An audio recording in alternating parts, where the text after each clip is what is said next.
தகப்பனே, ஆண்டவரே, இந்த ஆசீர்வதிக்கப்பட்ட இந்த நல்ல நாளில் ஆண்டவர் எங்கே 2-3 பேர் கூடி என் நாமத்தில் தொழுகிறார்களோ அந்த இடத்துல வருவேன்னு சொன்னீங்க. இந்த நாளில் கூட இந்த ஆலய ஆராதனையில் இந்த வேத வசனத்தை நாங்கள் தியானிக்க போகிறோம். அப்பா, எங்களை மறித்து நீங்கள் வெளிப்படுங்க. இந்த நாம மாத்திரம் மகிமைப்படட்டும் தகப்பனே. இயேசு கிறிஸ்து மூலம் ஜெபம் கேளும் ஜீவனுள்ள நல்ல பிதாவே, ஆமென். மத்தேயு 12ஆம் அதிகாரம் 46 முதல் வாசிக்க கேட்போம். மத்தேயு 12ஆம் அதிகாரம் 46 முதல் வாசிக்க கேட்போம். பேசுகையில்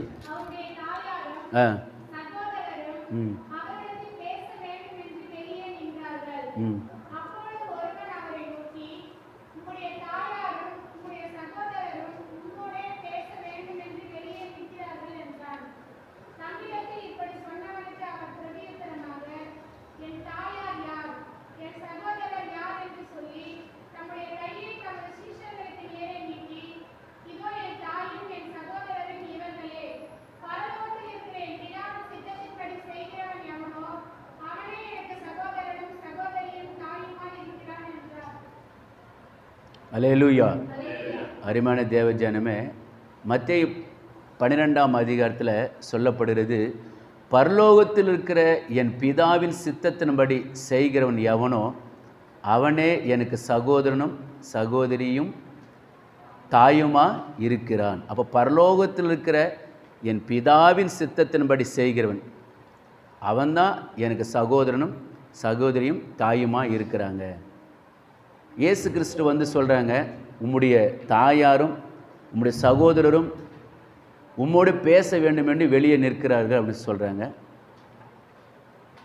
அதுக்கு இயேசு கிறிஸ்து சொல்கிறாரு, என்னுடைய தாயார் யார் என்று சகோதரர் யார் என்று சொல்லி தம்முடைய கையை தமது சீஷருக்கு நேராக நீட்டி, இதோ என் தாயும் என் சகோதரரும் இவர்களே அப்படின்னு சொல்கிறார். அப்போ இயேசு கிறிஸ்து சொல்கிறாரு, சீஷரை பார்த்து கை நீட்டி சொல்கிறாரு, என் தாயும் என் சகோதரரும் இவர்களே அப்படின்னு சொல்கிறார். அப்போ ஆண்டவருக்கு அடுத்தபடியாக ஊழியம் செய்கிற சீஷரை பார்த்து அவர் சொல்கிறார், இவர் தான் எனக்கு, இவங்க தான் எனக்கு தாயும் சகோதரம் அப்படின்னு சொல்கிறார்.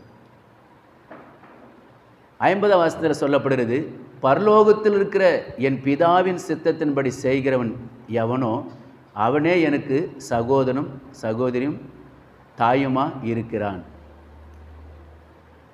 மத்தேயு 21ஆம் அதிகாரத்தில் 28லேருந்து 31 வாசிக்க கேட்போம். மத்தேயு 21ஆம் அதிகாரம் 28லேருந்து 31 வாசிக்க கேட்போம். ஆயினும் உங்களுக்கு எப்படி தோன்றுகிறது, ஒரு மனுஷனுக்கு 2 குமாரர் இருந்தார்கள்.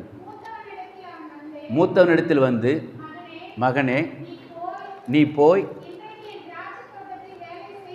இன்றைக்கு என் திராட்சை தோட்டத்துக்கு வேலைக்கு போ அப்படின்னு சொல்கிறாப்புல. அதற்கு அவன் மாட்டேன் என்றான். ஆகிலும் அவன் மனஸ்தாபப்பட்டு போனான். இளையனிடத்திலும் வந்து அப்படியே சொன்னான். அதற்கு அவன் போகிறேன் ஐயா என்று சொல்லி போகவில்லை. இந்த 2 பேரில் எவன் தகப்புடைய சித்தத்தின்படி செய்தவன் என்று கேட்டார். அதற்கு அவர்கள் மூத்தவன் தான் என்றார்கள். அப்போது இயேசு அவரை நோக்கி, ஆயக்காரரும் வேசிகளும் உங்களுக்கு முன்னே, அப்போ ஆயக்காரரும் வேசிகளும் உங்களுக்கு முன்னே தேவனுடைய ராஜ்யத்தில் பிரவேசிக்கிறார்கள் என்று மெய்யாகவே மெய்யாக உங்களுக்கு நான் சொல்லுகிறேன் அப்படின்னு சொல்கிறார்.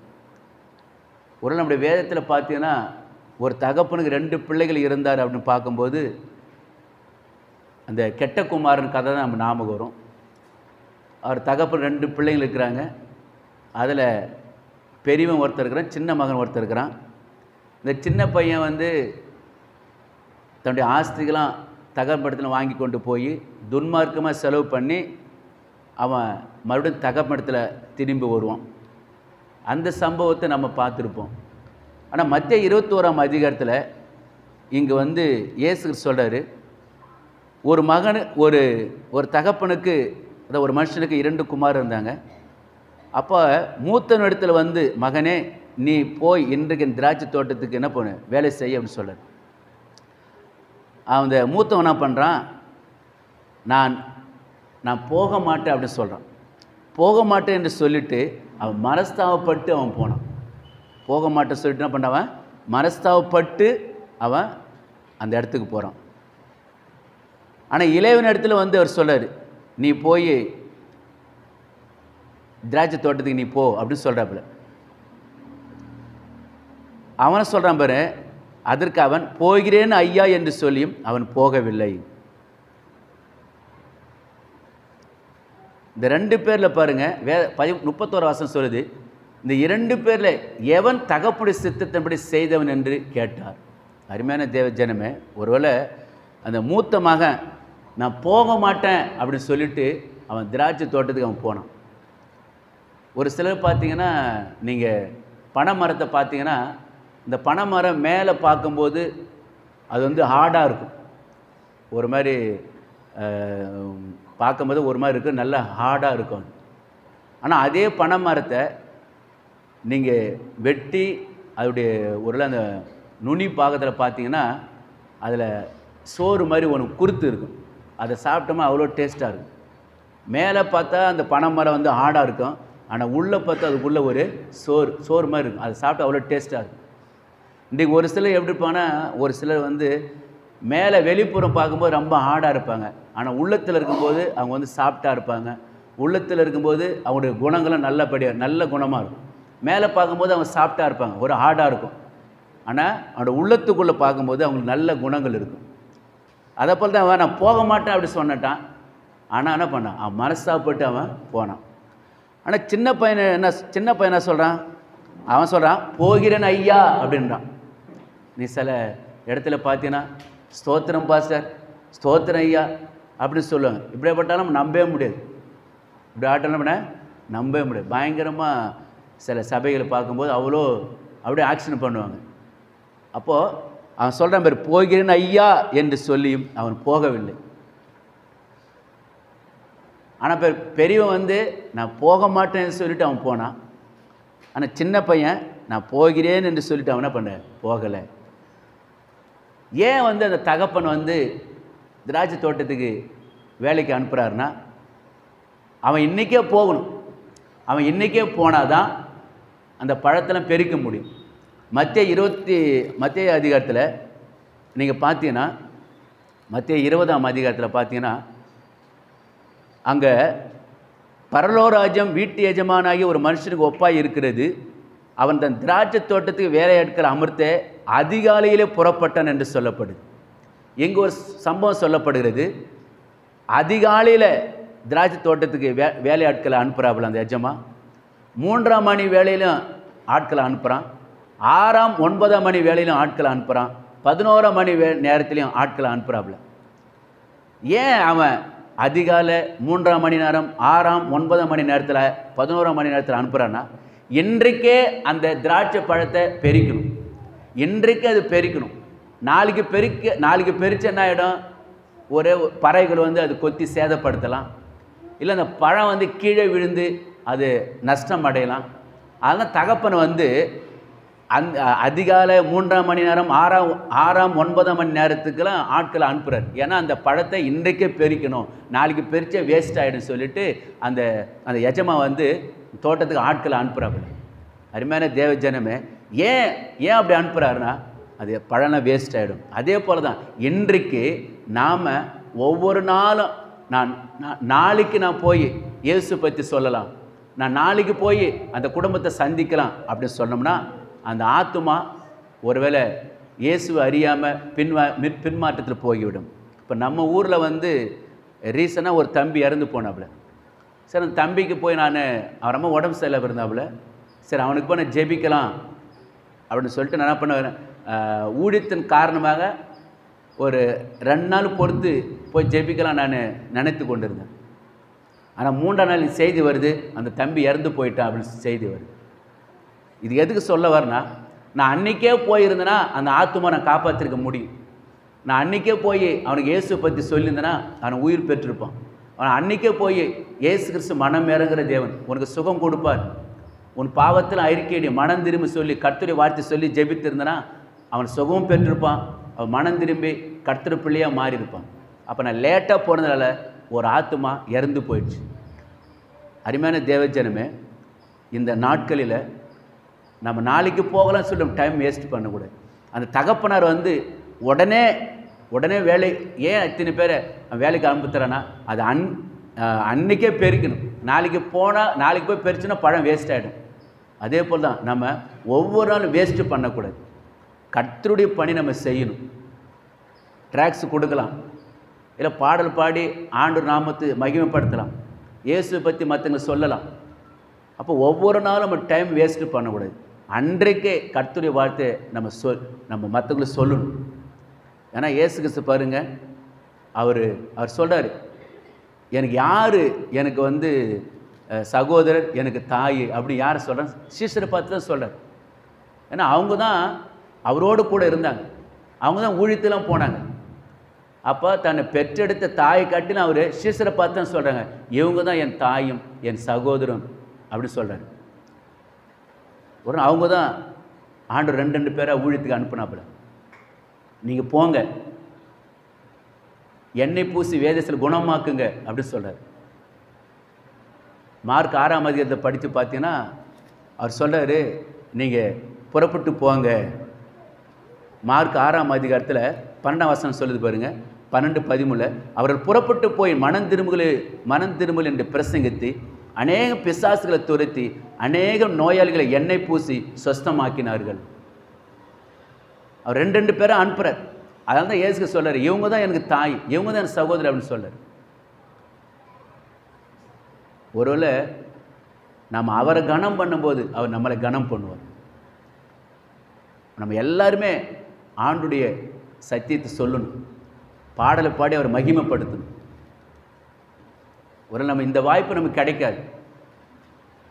ஒரு இன்றைக்கி இந்த நாட்களில் நம்ம வந்து இந்த கிறிஸ்மஸ் காலங்களில் கேரளாவும் நம்ம எல்லோரும் போகணும், பெண்களும் போகணும், ஆண்களும் போகணும்.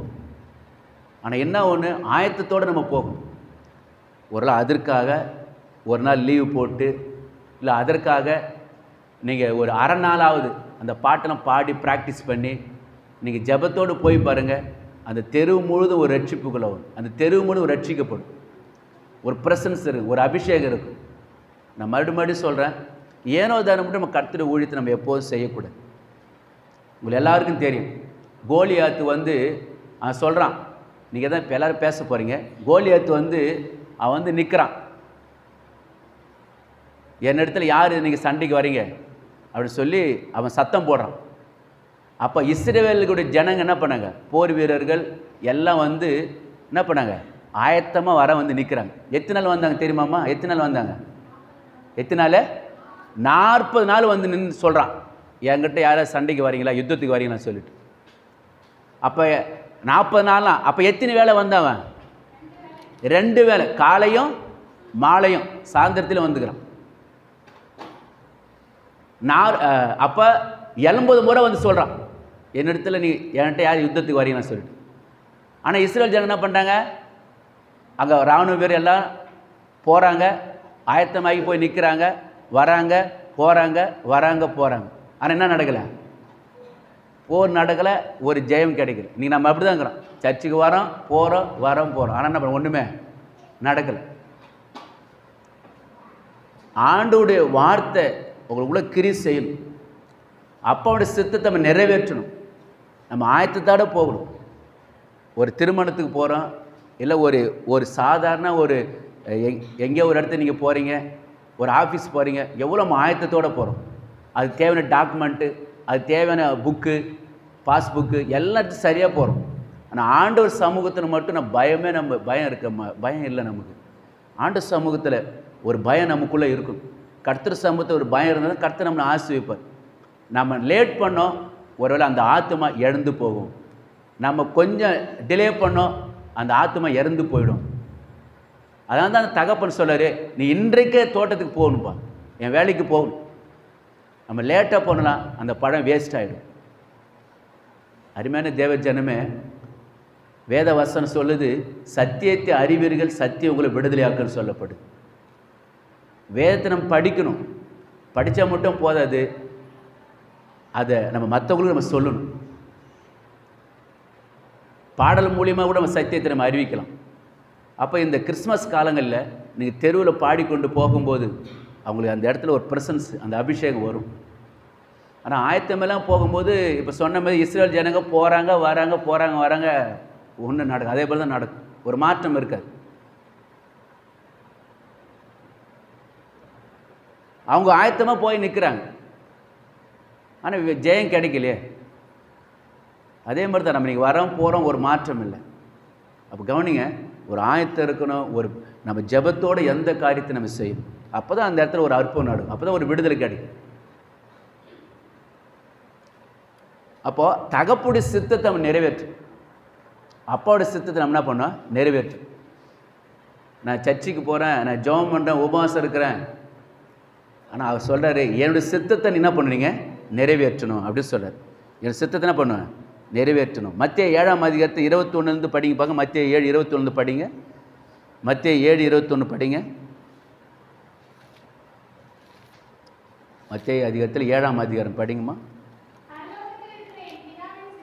இங்கே சொல்கிறாரு பாருங்க, பரலோகத்தில் இருக்கிற என் பிதாவின் சித்தத்தின்படி செய்கிறவனே பரலோக ராஜ்யத்தில் பிரவேசிப்பனே அல்லாமல் என்னை நோக்கி கர்த்தாவே கர்த்தாவே என்று சொல்லுகிறவன் அதில் பிரவேசிப்பதில்லை. அவர் சொல்றாரு, இப்போ தெளிவாக சொல்ல பாருங்க, பரலோகத்தில் இருக்கிற என் பிதாவின் சித்தத்தின்படி செய்கிறவனே.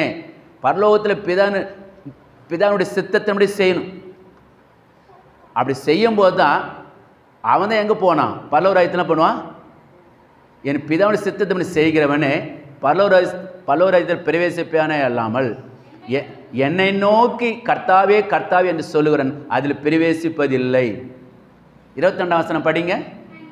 அந்நாளிலே அநேகர் என்னை நோக்கி கர்த்தாவே கர்த்தாவே உம்முடைய நாமத்தினால நாங்கள் தீர்க்க தரிசனம் உரைத்தோம் அல்லவா, உம்முடைய நாமத்தினால பிசாசுகளை துரைத்தினோம் அல்லவா, உம்முடைய நாமத்தினாலே அநேக அற்புதங்கள் செய்தோம் அல்லவா என்பார்கள்.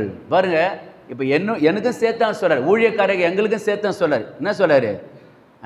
உம்முடைய நாமத்தில் தீர்க்க தரிசனம் உரைத்தோம், உம்முடைய நாமத்தில் பிசாசுகளை துரத்தணும், உம்முடைய நாமத்தில் அநேக அற்புதங்கள் செய்தோம் அவர் சொல்கிறார். ஆண்டு சித்தத்தின்படி செய்யணும். இப்போ முத்தண்ண கூட என்ன ஒரு நாள் கேள்வி கேட்டார், எதுக்கு போய் எங்கள் அந்த பாறை பகுதியிலேயே ஜெபிக்க போகிறீங்க? ஆண்டு சமூகத்தில் உட்காந்தா தான் நம்மகிட்ட நல்லா பேசுவார். ஆண்டு சமூகத்தில் உட்காந்தா தான் நம்முடைய திட்டங்களை அறிவிப்பார். அவர் சித்தத்தின்படி செய்யணும். அவர் என்ன சொல்கிறாரோ அதை மாதிரி செய்யணும். மரியாமட்ட வந்து சொல்கிறாங்க, இதே போல் திராட்சை ரசம் காலி ஆயிடுச்சு. அப்போ மரியாதை சொல்கிறாங்க, அவர் என்ன சொல்கிறாரோ அதன்படியே செய்யுங்க.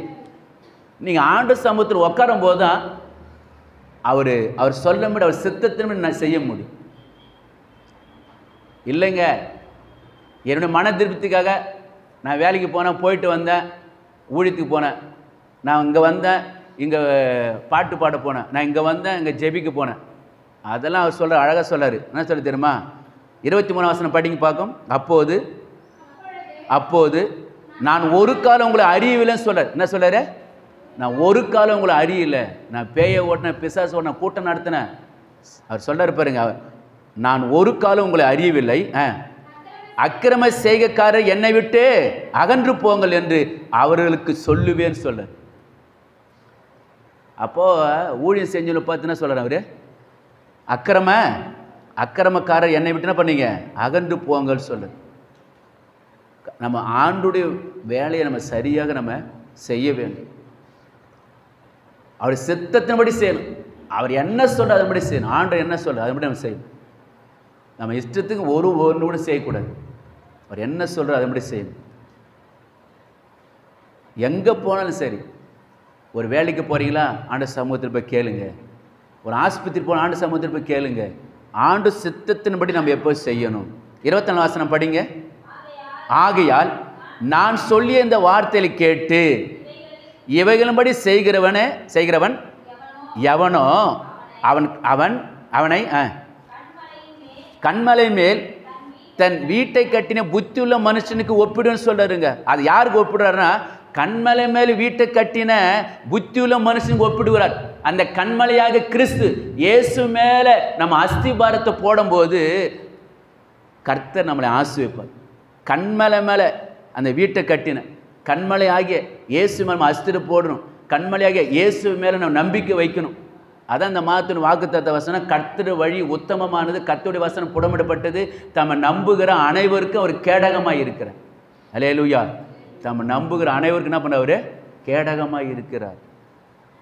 ஆண்டவர் சமூகத்தில் ஒருவேளை அந்த நம்ம அஸ்திபாரம் அவர் மேலே தான் இருக்கணுங்க. அவர் தான் நம்ம நம்பி இருக்கணும்.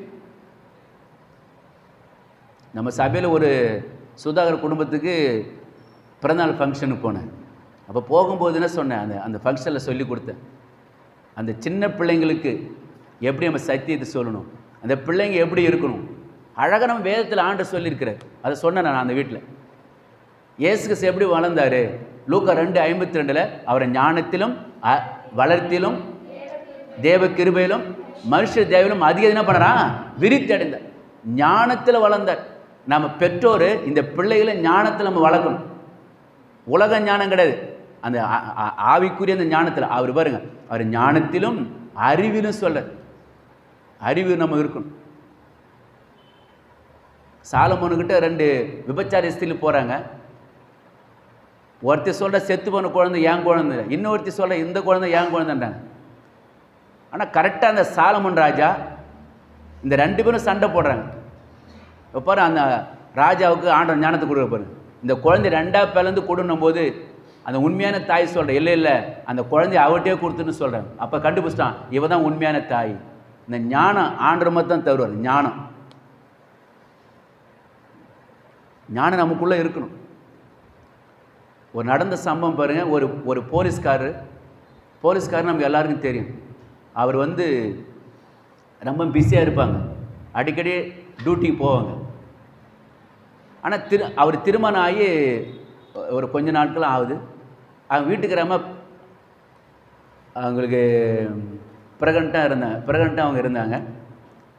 அப்போது இந்த போலீஸ்காரன் என்ன பண்ணுறான், டியூட்டிக்கு போயிட்டு வந்த பிறகு தன் மனைவியை பக்கத்தில் உட்கார வைத்து வேதத்தை டெய்லியும் படிப்பாராம். டெய்லியும் படிச்சுட்டு ஜெபிப்பாராம். அவங்க மனைவி கேட்டால், ஏன் நீங்கள் இப்படி பண்ணுறீங்க, நான் இப்படி பைபிள் படித்தேன்னா என் குழந்தை அந்த வசனத்தை கேட்கும் அப்படின்னாராம். ஒரு அல்லையே சொல்லுவோமா, நான் இந்த பைபிள் படித்து என் குழந்தை என்ன பண்ணுறது, வசனத்தை கேட்கும். ஏன்னா வேதவாசம் சொல்லுது, அது ஞானத்திலும் அறிவிலும் வளர்த்திலும் தேவக்கிரும் வளர்னு சொல்லுது. அவர் அந்த போலீஸ்கார் எவ்வளோ ஞானம் இருந்து பாரு. அவங்க மனைவி உட்கார வச்சு பைபிளுக்கு சத்தம் போட்டு படிப்பாராம். அவர் சொல்கிறாரு, நான் படிக்கிறத என் குழந்தை கேட்குன்னாரு. அல்லேலூயா. அதான் அதனுடைய இது. அப்புறம் அப்படி தான் நம்ம அந்த வழக்குன்னு சொல்லி அந்த குடும்பத்தை சொல்லிட்டோம். ஞானத்திலும் அறிவிலும் வளர்த்திலும் தேவ கிருபையிலும் மனுஷ தேவையிலும் அதிகமாக விரித்தடைந்தார். சொல்லணும், பிள்ளைங்கிட்ட நம்ம சொல்லணும். இதை போல், இன்னைக்கு நீ இவ்வளோ தூரம் படித்ததுக்கு நீ நல்ல வேலைக்கு போனது தெரியுமா, ஆண்டவர் கிருபை தான் சொல்லணும். நீங்கள் ஆண்டவர்கிட்ட, நான் நீ கஷ்டப்பட்டு உனக்கு படிக்க வச்சது காரணம் ஆண்டோட கிருபை. உங்கள் கஷ்டத்தை சொல்லுங்கள் பிள்ளைங்கிட்ட. இன்றைக்கி நீ இந்த நிலையில் இருப்பது ஆண்டோட கிருபை நம்ம சொல்லணும். அதான் அர்த்தம். தேவனுடைய கிருபை நம்ம வளரணும். அதனால தான் நல்ல அருமையான தேவஜனமே ஆண்டோட சித்தத்தை நம்ம நிறைவேற்றும். அவர் சொல்கிற மாதிரி நம்ம நடக்கும். அப்போ தான் கர்த்தர் நம்மளை ஆசீர்வதிப்பார். அவர் சொல்கிறது நம்ம சொல்கிறது செய்யவே கூடாது. ஆண்டவர் என்ன சொல்கிறோ அதை நம்ம செய்யணும். இங்கே அழகாக தெளிவாக சொல்கிறாரு, புத்தி உள்ள அதை கண்மலையின் மேல் என்ன பண்ணுவேன், அந்த தன் வீட்டை கட்டியுள்ள மனுஷனுக்கு ஒப்பிட்டு சொல்கிறார் அவர். அப்போ எப்போது நம்மளோட அஸ்திபாரம் அவர் மேலே தான் இருக்கும். அவர் மேலே தான் நம்ம அஸ்திபாரம் போடணும். ஆண்டவர் சமூகத்தில் உட்காருங்க. ஒரு முறை 2 முறை நம்ம சொல்கிறோம், யாரும் கேட்கலையா, ஜபத்தில் உட்காருங்க. மத்தேயு 6:6 சொல்கிறார், நீயோ ஜபம் பண்ணும்போது உன் அறை வீட்டுக்குள் பிரவேசித்து உன் கதவை பூட்டி அந்தரங்கத்தை பார்க்கிறவன் பிதாவை நோக்கி ஜபம் பண்ணு. அப்போது அந்தரங்கத்தில் பார்க்கிறவன் பிதா வெளியரங்கமான பதில் தருவார்.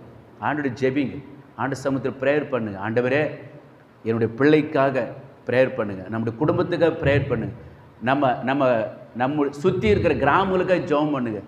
நம்முடைய மாவட்டத்துக்காக ஜெபம் பண்ணுங்க, நம்முடைய சென்னை பட்டணத்துக்காக ப்ரேயர் பண்ணுங்க. வருகின்ற இந்திய தேசத்தில் எலெக்ஷன் வரப்போகுது ராஜா, இந்த எலெக்ஷனில் நல்ல ஒரு பிரதம மந்திரி கொடுங்க, கேட்பாருங்க. அதே மாதிரி உங்கள் ஜெபத்தில் வந்து மற்றவங்களுக்காக முதல்ல ஜெபிக்காருங்க.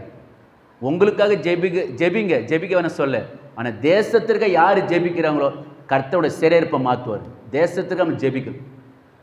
யோபு 42 சொல்றாரு, யோபு தன் சிநேகிதருக்காக வேண்டுதல் செய்த போது கர்த்தரோட சிறையிருப்பில் மாற்றினு சொல்லப்பட்டு. கர்த்தர் நம்முடைய சிறையிருப்பை மாற்றணும்னா மற்றவங்களுக்காக ப்ரேயர் பண்ணு, மற்றவங்களுக்கு என்ன பண்ணாமா ப்ரேயர் பண்ணு. மத்தேயு 5:44 சொல்றாரு, என்ன சொல்றாரு? நம்ம உங்களுடைய சத்துருக்காக என்ன பண்ணுவீங்க? சிநேகிங்க. அப்புறம் உங்களை சபிக்கிறவங்க என்ன பண்ணுவீங்க? ஆசீர்வதிங்க. உங்களை பகைக்கிறவர்களுக்காக என்ன பண்ணுவீங்க? நன்மை செய்யுங்க. உங்களை நிந்திக்கிறவர்களுக்காக, உங்களை துன்பப்படுத்துவர்களுக்காக என்ன பண்ணுங்க? ஜெபம் பண்ணுங்க. எவ்வளோ அழகாக இதை நம்ம செய்யணும். நம்மளை துன்பப்படுத்துவோம், நம்ம நிந்திக்கிறவர்களுக்காக, உங்களை திட்டுறவங்களுக்காக அவனை ஆசீர்வதிங்க, அவங்க ப்ரேயர் பண்ணுங்க சொல்கிறார். ஜெபிக்கணும். நீங்கள் நம்மக்கிட்ட ஒரு கெட்ட சிந்தனை வருதுன்னா ஆண்டோட சொல்லுங்க, இயேசு நம்மத்தை கடிந்து கொள்ளுறான். சிந்தனை வரக்கூடாது, ஆண்டோட கடிந்து கொள்ளணும். கர்த்தருக்கு கொடுக்குற சிந்தனை வரணும், சத்துரு சிநேகிற சிந்தனை வரணும் நமக்கு. அப்படி வரலைன்னா அது வேறு டைப், வேறு மாதிரி போய்டும். அல்லேலூயா. வேதவாசி சொல்லுது, பிசாசுக்கு எதிர்த்து நில்லுங்கள், அவன் உங்களை விட்டு என்ன பண்ணுவான்? ஓடி போவான்னு சொல்லப்படும். ஆண்டு சமூகத்தில் நீங்கள் கேட்கணும், ஆண்டு சித்தத்தின்படி நான் செய்கிறேன்னா நீங்கள் கேட்கணும், ஒவ்வொரு முறையும் கேட்கணும். அப்படி நம்ம ஆண்டு சித்தத்தின்படி செய்யும்போது கர்த்தர் நம்மளாம் பண்ணுவேன், ஆசீர்வதிப்பார். அல்லேலூயா. ஆனால் அருமையான தேவஜனமே, ஒருவேளை இன்றைக்கு நம்ம கர்த்தருடைய சித்தந்தப்படி நம்ம நடக்கும்போது தான் கர்த்தர் நம்மளை உயர்த்துவார், நம்ம பிள்ளைகளை ஆசீர்வதிப்பார், நம்முடைய எல்லா தேவைகளும் அவர் சந்திப்பார். அவர் சொல்கிறபடி நம்ம எப்போதுமே செய்ய வேண்டும். அதனால் இந்த நாளில் கூட ஒருவேளை நீங்கள் இந்த கிறிஸ்துமஸ் நாட்களில் கூட நீங்கள் அதிகமாக பாடல் மூலிமா இயேசு பற்றி சொல்லுங்கள், வேதத்தை படிங்க, ட்ராக்ஸ் கொடுங்க. உங்களால் முடிந்த வரைக்கும் நீங்கள் என்ன பண்ணுங்க, மற்றவங்களை இயேசு பற்றி என்ன பண்ணீங்க சொல்லணும். நீங்கள் எப்படியாவது ஒரு எழுப்புதல் வர வேண்டும், எப்படியே ஒரு எழுப்புதல் வரணும். நம்ம மூலியமாக தான் எழுப்புதல் வரப்போகுது. அல்லேலூயா. நம்ம அதுக்காக நம்ம என்ன பண்ணணும்? ஜெபிக்கணும். நாம் தான் ஜெபிக்கணும். நாளுக்கு நாள் இன்றைக்கு நிறைய சம்பவம் நடந்து கொண்டிருக்கிறது. நம்ம ஜெபிக்கும்போது தேவன் அற்புதம் செய்வார். ஒரு இடத்துல நான் பார்த்தேன், நான் ஒரு ஊரில், ஒரே ஊரில் ரெண்டு குரூப்புக்கு சண்டை போட்டுக்கின்னு அவங்க கோயிலை, இந்து கோயிலுக்கு அவங்க இடிக்கிறாங்க, அவங்களே போய் இடிச்சிக்கிறாங்க. நீங்கள் ஜெபிச்சு பாருங்கள், ஆண்டவர் மாற்றத்தை தருவார். நீங்கள் ப்ரேயர் பண்ணி பாருங்கள், மாற்றத்தை தருவார். டாஸ்மார்க் கடை மூடுன்னு நம்ம சொல்கிறோம், நீங்கள் ஜெபம் பண்ணி பாருங்கள், தன்னாலே டாஸ்மார்க் கடை மூடப்படும். இதெல்லாம் ஆண்டு செய்வார். நம்ம ஜெபத்தால் தான் முடியும். அப்போ நல்லா நம்ம ஜெபிக்கணும். அதே மாதிரி இன்னொன்று உங்களுக்கு என்ன சொல்லிக்கிறேன், கர்த்தருடைய இதில் நீங்கள் ஒரு வசனத்தை நான் படிக்கிறேன். 2 நாளாகவும் 34 எடுங்க பார்க்கும். கர்த்தருடைய வசனத்தை இன்னொன்று படிச்சுட்டு முடிக்க போகிறோம். 2 நாளாகவும் 34 எடுங்க பார்க்கும்.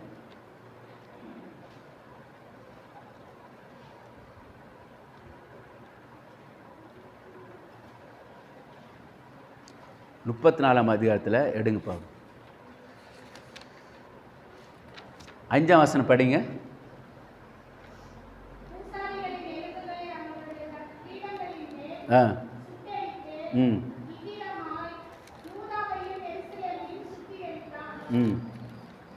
அந்த வசனத்தில் பாருங்கள், 34 2:34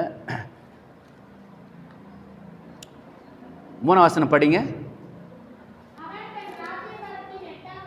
தன் ராஜ்யபரத்தின் 8ஆம் வருஷத்தில் தான் இன்னும் இளம் வயதாக இருக்கையில் தாவீது தேவனை தேட ஆரம்பித்து 12ஆம் வருஷத்தில் மேடைகள், தோப்புகள், சுரூபங்கள், விக்கிரகங்கள்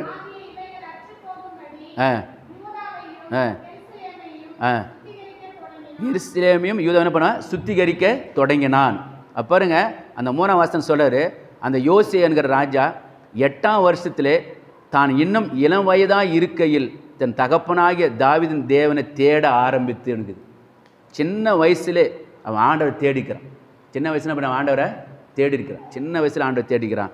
அதில் பாரு 30ஆம் வசனம் சொல்லுது, ராஜாவும் சகல யூத மனுஷரும் எருசலேம் குடிகளும் ஆசாரியும் லேவியரும் பெரியோர் முதல் சிறியோர் மட்டுமல்ல சகலருமாய் கர்த்தருடைய ஆலயத்துக்கு போனார்கள். கர்த்தருடைய ஆலயத்தில் கண்டெடுக்கப்பட்ட கண்டெடுக்கப்பட்ட உடன்படிக்கை புஸ்தகத்தின் வார்த்தைகளை எல்லாம் அவர்கள் காதில் கேட்க வாசித்தான் என்று சொல்லப்படுது.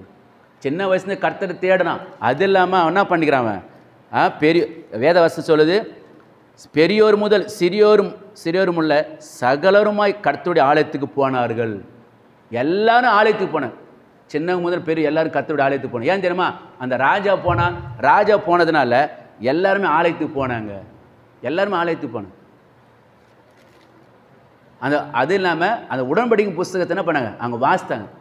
அந்த உடன்படிக்கை புஸ்தகம் எங்கே கிடச்சிது? ஆலயத்தை சுத்தம் பண்ணும்போது அந்த உடன்படிக்கை புஸ்தகம் கிடச்சிது. அப்போ எல்லாருமே ஆலயத்துக்கு போனாங்க. ஆனால் யோதாம் ராஜா என்ன பண்ண பாருங்க. யோதாம் ராஜா எடுங்க பார்க்கமா, 2 நாளாகமும் 27 பாருங்கம்மா. 2 நாளாகம் 27 2 படிங்க. 2 நாளாகம் 27 2 படிங்க. அவன் தன் தகப்பனாகிய உசியா செய்தபடியெல்லாம் கர்த்தருடைய பார்வைக்கு செம்மையானது செய்தான். ஆனாலும் அவனைப் போல கர்த்தருடைய ஆலயத்திற்கு என்ன பண்ண பிரவேசித்து இருந்தான். ஜனங்கள் இன்னும் தங்களை கெடுத்து கொண்டார்கள். யோதாம் ராஜா பாருங்க, அவன் என்ன பண்ணா, ஜனங்களுக்கு தேவையான எல்லாம் செஞ்சான். கர்த்தரின் பார்வைக்கு செம்மையானதை செஞ்சான். ஆனால் அவனை போல கர்த்தரின் கர்த்தருடைய ஆலயத்துக்குள்ள பிரவேசியாத இருந்தான். நாட்டு ஜனங்கள் என்ன செய்யணும் எல்லாம் செஞ்சான். தண்ணி வசதி செஞ்சு கொடுத்தான், குளம் வெட்டியிருப்பான், ரோடெல்லாம் போட்டு கொடுத்துருப்பான். ஆனால் ஆவிக்குரிய ஜீவிதத்தில் பார்க்கும்போது அவன் ஆலயத்துக்கே போகலை. ஆனால் ஜனங்கள் தங்களை கெடுத்து கொண்டார்கள். அருமையான தேவ ஜனமே, ஒருவேளை நான் இன்றைக்கு நிறைய இடத்துல பார்க்குறது என்னன்னா, தகப்பன் மனைவி பிள்ளைகள் ரெடி ஆகி நீங்கள் சர்ச்சுக்கு போங்க அப்படின்னு சொல்கிறாங்க. ஒரு சில குடும்பத்தில் பார்த்தீங்கன்னா மனைவி என்ன பண்ணுறாங்க, மனைவி ரெடி ஆகி கணவர் பிள்ளைங்களை எப்போ நீங்கள் சர்ச்சுக்கு போங்க அப்படின்றாங்க. ஒரு சில இடத்துல பார்த்தீங்கன்னா என்னால் வர முடியாது, அந்த காணிக்கு போய் சர்ச்சில் போட்டுரு. ஒரு சில எப்படி இருக்கிறாங்கன்னா கிறிஸ்மஸ் மட்டும் கோயிலுக்கு வரும் பாருங்கள். யோசியா பாருங்கள், சின்ன முதல் பெரியவர் எல்லாருமே கர்த்தருக்கு ஆலயத்துக்கு போனான்னு சொல்லப்படுது. ஆனால் யோதாம் ராஜா அவன் ஆலயத்துக்கு போவதனால ஜனங்கள் தங்களை எல்லாரும் கெடுத்து கொண்டார் என்று சொல்லப்படுது. எல்லாருமே நம்ம நீங்கள் ஆலயத்துக்கு போகலைன்னா அந்த பிரச்சனை வரும். நம்ம வீட்டில் ஒருத்தரோட விடக்கூடாது. வயசானவங்க இருக்கிறாங்களா, அவங்களும் சர்ச்சை கொண்டு வந்துடுங்க. ஒருத்தரோட வீட்டில் விடாமல் எல்லாரும் ஆலயத்துக்கு கொண்டு வரும்போது அவங்க அந்த எந்த பிரச்சனை வராத அந்த இடத்துல அப்படிலாம் சில ப்ராப்ளம் வரும். அப்போ எல்லாருமே நம்ம ஆலயத்துக்கு வர வேண்டும். அதான் வேதாஸ் சொல்லுது. அருமையான தேவஜனமே, கர்த்தருடைய சித்தத்தின்படி நீங்கள் செய்யுங்க. கர்த்தருடைய சித்தத்தின்படி என்ன பண்ணுங்க, செய்யுங்க. அப்படி செய்யும்போது கர்த்தர் என்ன பண்ண உங்களை ஆசீர்வதிப்பார். அதே போல் இன்னொரு இடத்துல பாருங்கள், அதே 2 நாளாக 35 சொல்லாரு பாருங்கள். அந்த வசனத்தை சொல்லி முடிக்க போகிறோம். 2 நாள் 35 8ஆம் வசனம் படிங்க பார்க்கவும். 7 8 படிங்க. வந்திருந்த ஜனங்கள் எல்லாருக்கும் அவர் இலக்கத்தின்படியே பஸ்கா பலிக்காக 30,000 ஆட்டுக்குட்டிகளையும் வெள்ளாட்டுக்குட்டிகளையும் 3,000 காளைகளையும் ராஜாவாகிய யோசியா தன்னுடைய ஆஸ்தியிலிருந்து கொடுத்தான். அந்த ராஜா யார் எதிலிருந்து கொடுத்தான்? அவன் தன்னுடைய ஆஸ்தியிலிருந்து அவன் கொடுத்தான் என்று சொல்லப்படுது. அவன் கொடுத்ததை பார்த்து அப்புறம் யார் கொடுக்குறாங்க பாருங்க. அடுத்த வசனம் படி, 8ஆம் வசனம் படிங்க. அவனுடைய பிறப்புக்களும் மனப்பூர்வமான காணிக்கையாக ஜனத்திற்கும் ஆசாரியருக்கும் லேவியருக்கும் கொடுத்தார்கள். நல்லா கவனிங்க. ராஜா தன் ஆஸ்தியிலிருந்து தான் கொடுக்குறான். தன் ஆஸ்தியிலிருந்து தான் கொடுக்குறான். அவன் காணிக்கை கொடுக்குறான் தன் ஆஸ்தியிலிருந்து. அதுக்கு அடுத்தது பார்த்தீங்கன்னா அவன் கொடுத்தனால பிரபுக்களும் மனப்பூர்வமாக காணிக்கை என்ன பண்ண ஜனத்திற்கும் ஆசாரியருக்கும் லேவியருக்கும் கொடுத்தார்கள். இப்போ பிரபுகள் கொடுத்த பிறகு அடுத்தது தேவனுடைய ஆலய விசாரணை கர்த்தாவாகிய இலக்கியாவும் சகரியாவும் எகியலும் ஆசாரியருக்கு பஸ்கா பலிக்கென்று 2600 ஆட்டுக்குட்டிகளையும் 300 காளைகளையும் கொடுத்தார்கள். கொனானியா செமையா நெதனியல் என்னும் அவர்கள் சகோதரரும் அபியேல் ஏயேல் யோசபாத் என்னும் லேவியரின் பிரபுக்களும் லேவியருக்கு பஸ்கா பலிக்கென்று 5000 ஆட்டுக்குட்டிகளையும் 500 காளைகளையும் கொடுத்தார்கள். அப்போ பஸ்கா ஆட்டுக்குட்டி அடிக்க பஸ்கா பண்டிகைக்காக இவங்க இதெல்லாம் உள்ள செலவு பண்ணுறாங்க. ராஜா கொடுக்குறான், பிரபுகள் கொடுக்குறாங்க, ஊழியக்காரர்கள் கூட கொடுத்துருக்குறாங்க. ஊழியக்காரெல்லாம் பண்ணிக்கிறாங்க, கொடுத்துருக்குறாங்க. அல்லேலூயா. அப்போ கவனிங்க, நல்லா கவனிங்க. அடுத்து நீங்கள் பார்க்கும்போது இந்த கொடுக்குற விஷயத்தில் நம்ம சரியாக இருக்கணும். அல்லேலூயா. கொடுக்குற விஷயம் நம்ம சரியாக இருக்கணும். அந்த ராஜா தன் ஆஸ்திலேருந்து கொடுத்துக்கிறான், பிரபுக்கள் கொடுத்துக்கிறாங்க, அடுத்து ஊழியக்காரர்களும் கொடுத்துக்கிறாங்க. அல்லேலூயா. ஊழியக்காரர் என்ன பண்ணுறாங்க? கொடுத்துக்கிறாங்க. சில இடத்துல என்ன பார்த்தோன்னா ஊழியக்காரங்கள்லாம் பண்ணுவாங்க. நிறையா ஒரு சில இடத்துல ஊழியக்காரர் எங்களுக்கு கூட தான் கேட்பாங்க. ஆனால் இங்கே என்ன பண்ணுறாங்க? ஊழியக்காரர் என்ன பண்ணுறான்? கொடுத்துருக்குறாங்க. இப்போ எங்கள் வீட்டுக்காரங்க சொன்னாங்க, வரி போட்டுக்கிறாங்க, சரி நாமளும் கொடுப்போம். அல்லேலூயா. நல்லா கவனிங்க, கொடுக்கும்போது தான் கர்த்தர் ஆசீர்வதிப்பார்.